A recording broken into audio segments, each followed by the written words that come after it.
Hey folks, Matt from artoftheimage.com. So, continuing on, we've got the third camera in our series of looking at the compact, weatherproof point and shoots. This is the Sony CyberShot TX10, and it's the third one of the three that I've narrowed it down to of the three that I might purchase.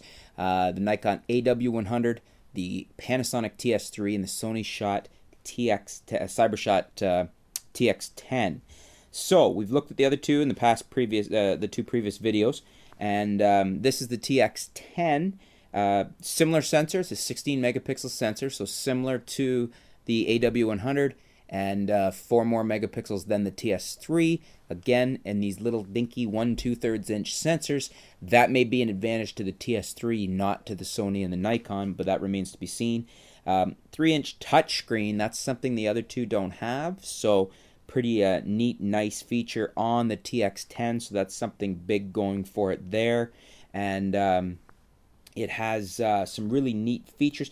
It comes in at, I'm showing $359.99, but that's US pricing. I'm not sure what that's going to be MSRP here in Canada, if it'll be on par with these other two or not.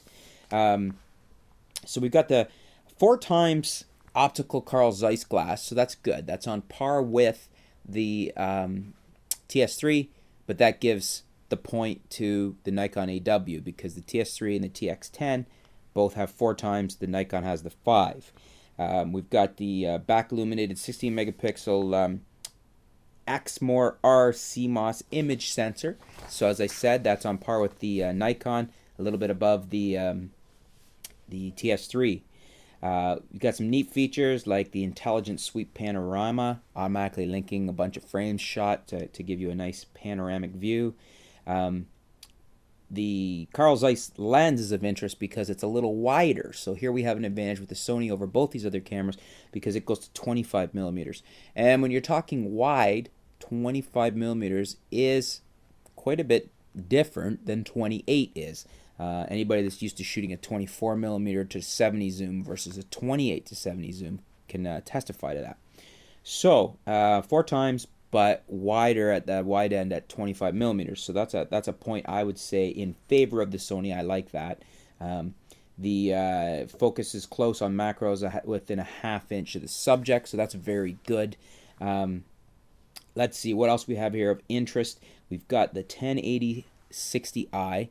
So you've got full HD 1080, but not at 60p, at 60i. I might have thought Sony, having an intense background in video, might have had the 60p, but they don't. So all 3 cameras cap at 1080 60i. So they're on equal footing there. Has an HDMI interface, same as the other two do. A couple of neat, we've got motion detection and anti-motion blur modes. So a little bit different takes on image stabilization. The motion detection will detect the face motion and will adjust sensitivity, increase shutter speed accordingly to compensate for motion in the image. And then the anti-motion blur also will take a very fast series of 6 images, and it says in a fraction of a second with higher shutter speeds, and combine the data from all 6 to make an image. So that should be interesting to see how that works. That's a newest feature. The 3-inch 921K monitor is also a touchscreen display. So, on the monitor side of things, 2 advantages over the Panasonic and the Nikon. 921 resolution, so that's twice as good as the Nikon and 4 times as good as the Panasonic at 230. So very sharp monitor. That's an advantage to the Sony again there. And the touchscreen is interesting too, because from all the new Sony touchscreens, especially I just played with the newer 5XN, and quite an interesting little touchscreen. I like that. So that's an advantage there for the Sony. And the Sony can shoot at 10 frames per second, which is a little bit faster. I think the other ones were 7 frames a second, if memory serves. I'll have to double check that for you. So some really neat, interesting features in here. There's backlight correction HDR and some other interesting, built-in scenes and features and things that I don't often tend to use. Again, you can't go full manual mode on here. You can't set your shutter priority, and you can't set your shutter and your aperture. but that's consistent with all three of these cameras. You sacrifice some things for a small point and shoot, especially for a rugged one like this. So the big features here, the 3-inch touchscreen has a double whammy over the other two in the sense that it's bigger, brighter, or not brighter, higher resolution, I should say, and is a touchscreen. So two biggies right there. And then we've got some interesting motion detection, anti-motion blur modes. That should be interesting to see how they measure up against the other two. This is new stuff, so I don't know. Again, I'm evaluating to see which one of these I want to pick up, and then do some tests on it, and maybe even get all three and test them. So this is kind of the pre-purchase going through. The Carl Zeiss lens on the Sony at the 25mm wide end is an advantage too. So some advantages definitely on the Sony TX10. So it looks as though at this point the two biggies is not, I don't think you can go wrong with any of these cameras, folks. TS3, TX10, Nikon AW100. However, it looks like there's some advantages to the TX10 and some advantages to the AW100 that the Panasonic doesn't have.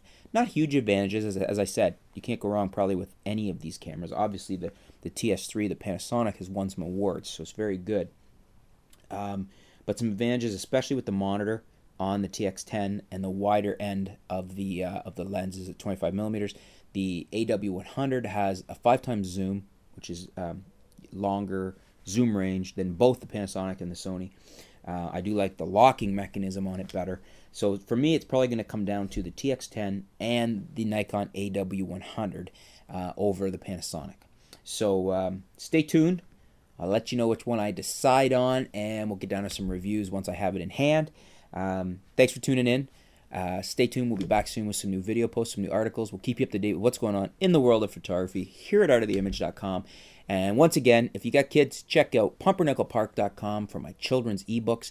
99 cents. They play great on the iPad, iPod Touch, iPhones, all those devices. And if you got tweens or teens that you want to get them reading, check out diaryofanerdking.com at nerdkingdiary.com as well. Both links work. Similar to Diary of a Wimpy Kid, so if they like that, they should like this. And thanks again, folks. We'll talk to you soon.